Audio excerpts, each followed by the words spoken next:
Avant d'ouvrir ensemble notre Bible, nous prions.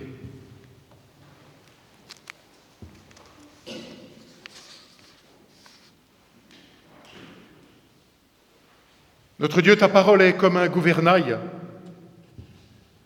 que nos mains sachent tenir la barre, afin que nos vies et nos intelligences ne tournent pas en rond au seul caprice des flots. Notre Dieu, ta parole est comme une boussole, que nos yeux sachent lire, afin que nos aventures aient un sens et n'aillent pas au seul gré de nos passions. Notre Dieu, ta parole est comme un clair ciel étoilé, que nos cœurs y soient attentifs, afin que nos espérances soient fermes et ne s'effilochent pas au premier ciel d'orage. Envoie maintenant sur nous ton esprit, ton souffle, afin que les vieux mots usés deviennent pour nous véritablement paroles vivantes et vivifiantes. Amen.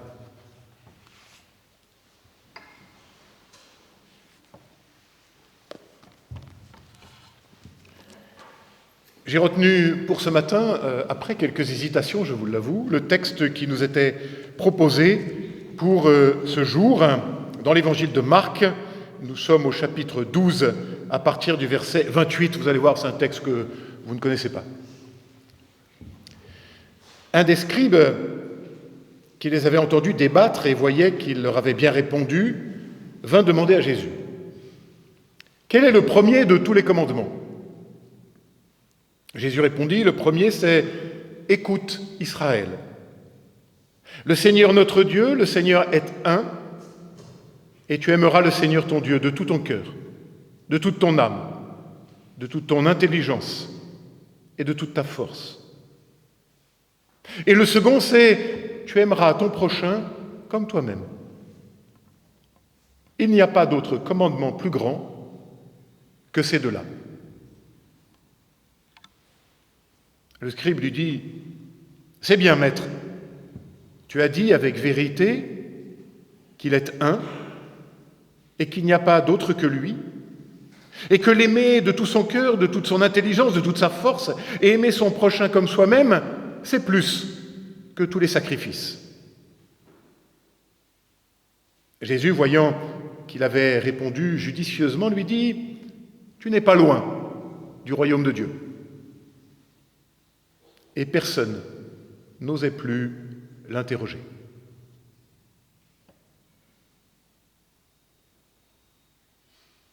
Notre Dieu, ta parole est une lampe à nos pieds, éclaire pour nous le sentier. Amen.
On raconte qu'un enfant, anxieux de se retrouver seul dans l'obscurité, s'adresse à sa grand-mère qui se trouve dans la pièce voisine.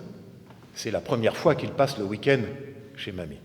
« Mamie, parle-moi, j'ai peur. »« À quoi cela te servirait-il puisque tu ne me vois pas ?» répond la grand-mère. Et l'enfant de lui dire « Il fait plus clair lorsque quelqu'un parle. Oui, il fait moins sombre lorsqu'une parole retentit. Et ne sommes-nous pas comme cet enfant, adulte pourtant que nous sommes? Oui, ne sommes-nous pas comme cet enfant devant ce monde qui semble devenu fou? Devant ces nouvelles du monde qui déferlent sur nous comme en un gigantesque déluge de violence et de démence. Et même, ne sommes-nous pas dans la peur, nous aussi, devant l'avenir incertain de nos églises, nous qui, pourtant, nous y engageons notre force, notre temps, notre conviction. Nous nous y engageons, malgré la peur, avec pour seule force celle de n'en avoir aucune, sinon celle de cette parole qui ne vient pas de la voix de mamie, mais de celle jaillie du vieux livre.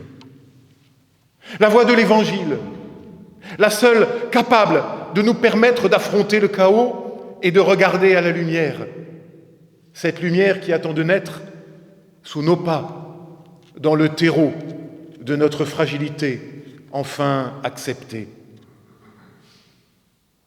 Oui, la voix de l'Évangile, dont nous sommes appelés à vivre et à en être humblement les échos, afin d'en faire résonner l'écho de lieu en lieu, de place en place, de génération en génération. Oui, la voix de l'Évangile. L'Évangile. Ce mot ne signifie pas autre chose qu'une prédication, un cri de la grâce et de la miséricorde divine, disait le réformateur Martin Luther. Et de poursuivre, on ne le trouvera pas dans des livres, il n'est pas saisissable dans des mots écrits, c'est une parole vive et vivifiante. Oui, c'est bien cette parole qu'il nous est donné d'entendre, de découvrir et d'en vivre. C'est elle, et elle seule, qui donne sens à nos cultes, à toutes nos activités d'église, à toutes nos études bibliques, à toutes nos oreillettes, à tous nos ministères. Mais cette parole vive, qu'en avons-nous fait? Nous avons fait de cette parole, le plus souvent, trop souvent, un article de foi. Quelque chose à croire, un article de catalogue, comme si on pouvait définir la faille, circonscrire le cri qui vient déchirer la nuit. Pourtant, comment dire la force de l'air qui porte les ailes de l'oiseau dans l'azur? Comment dire la rosée du matin et la fleur qui éclot? Comment dire l'éclat de rire de l'enfant sur son lit d'hôpital?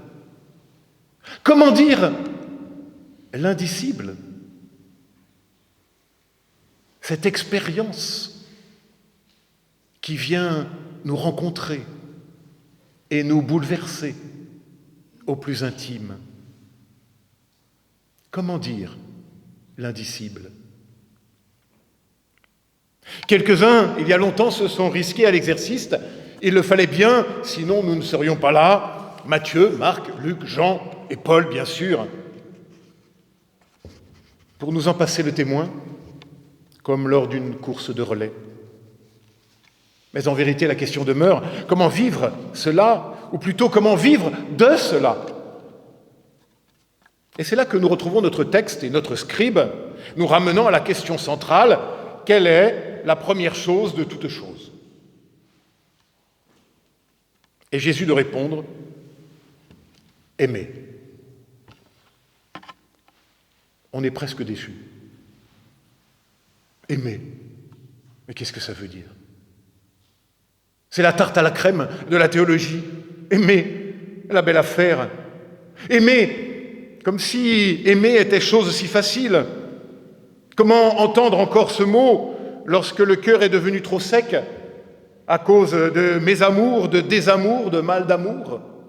Et puis aimer Dieu, combien de crimes, d'atrocités, de bûchers au nom même de l'amour de Dieu. Allons, soyons sérieux. Aimer Dieu et son prochain.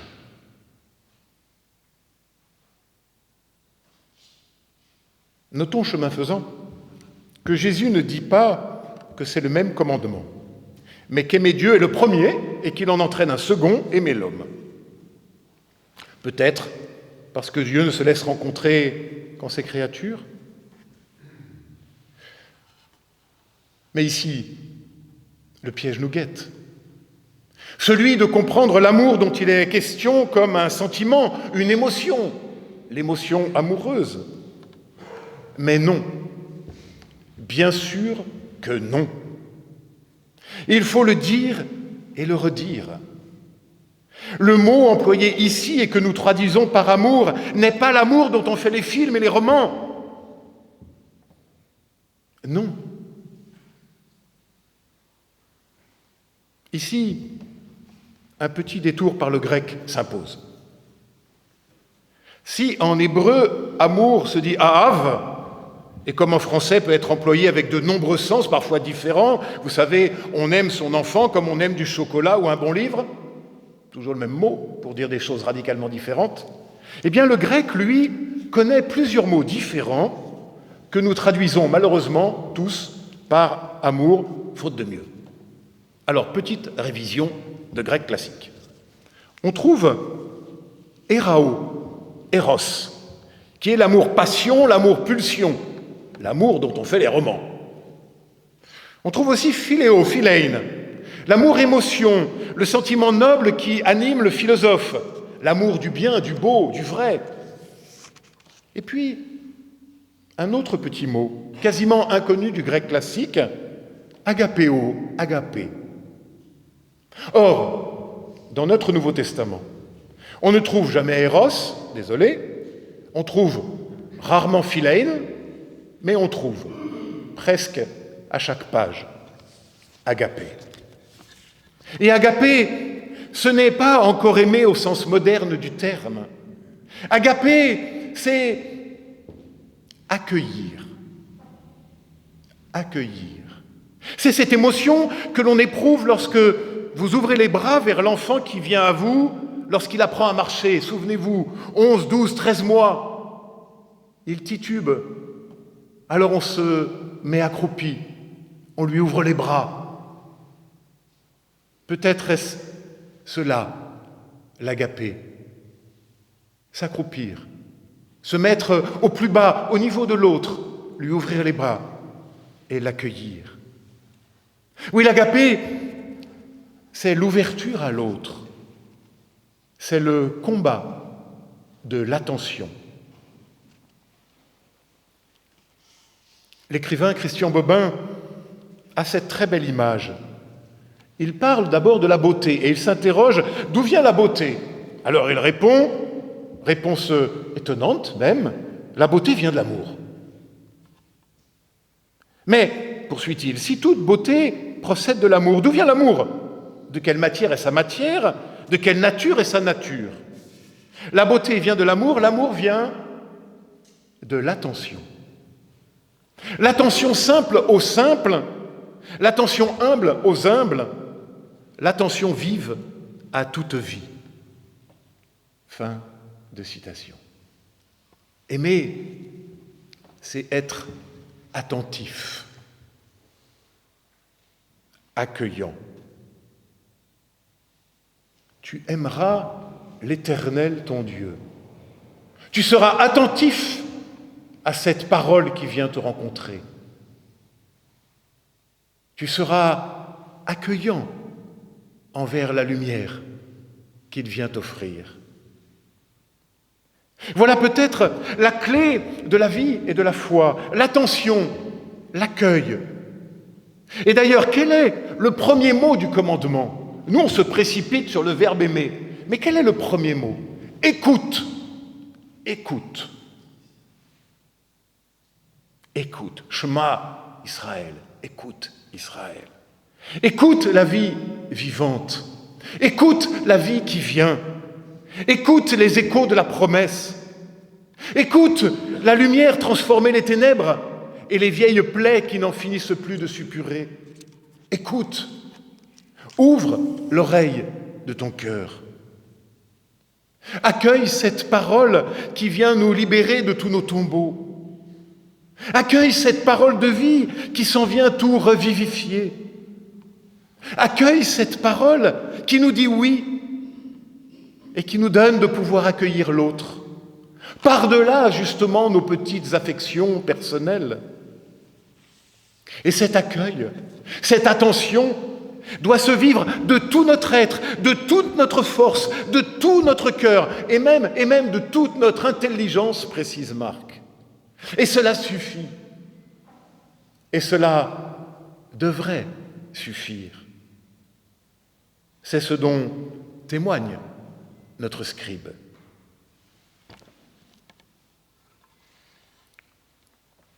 Remarquons que c'est la seule fois chez Marc qu'un scribe sera présenté sous un jour pas trop antipathique. Tu n'es pas loin du royaume des cieux. Et pourtant un doute me saisit. Cette dernière parole de Jésus, tu n'es pas loin du royaume des cieux, est-elle véritablement une parole d'approbation ou plutôt une constatation attristée? Jésus ne dit pas « ça y est, tu as compris ». Il ne dit pas « alors viens, suis-moi ». Il ne dit pas comme au larron « tu seras avec moi dans le royaume ». Il ne dit pas « le royaume est en toi ». Il dit littéralement « pas loin tu es du royaume ». Pas loin. Et pourtant, pas encore. Serait-ce pour nous dire que nous n'y serons jamais en plein? Peut-être. Mais plutôt, sûrement pour nous dire, pour lui dire, qu'il lui reste un pas à faire, déterminant. Celui de ne plus compter sur son catéchisme, sur sa capacité à s'approcher, à bien comprendre, à être dans le juste et dans le bien, parce qu'il lui restait une chose. Il lui restait à accepter d'être accepté pour ce qu'il est, et même pour ce qu'il n'est pas. Il lui reste au scribe. Il nous reste à chacune et chacun d'entre nous, à nous laisser approcher par celui qui vient. Il te reste non plus à conquérir, fût-ce la vérité, mais il te reste à te laisser accueillir tel que tu es.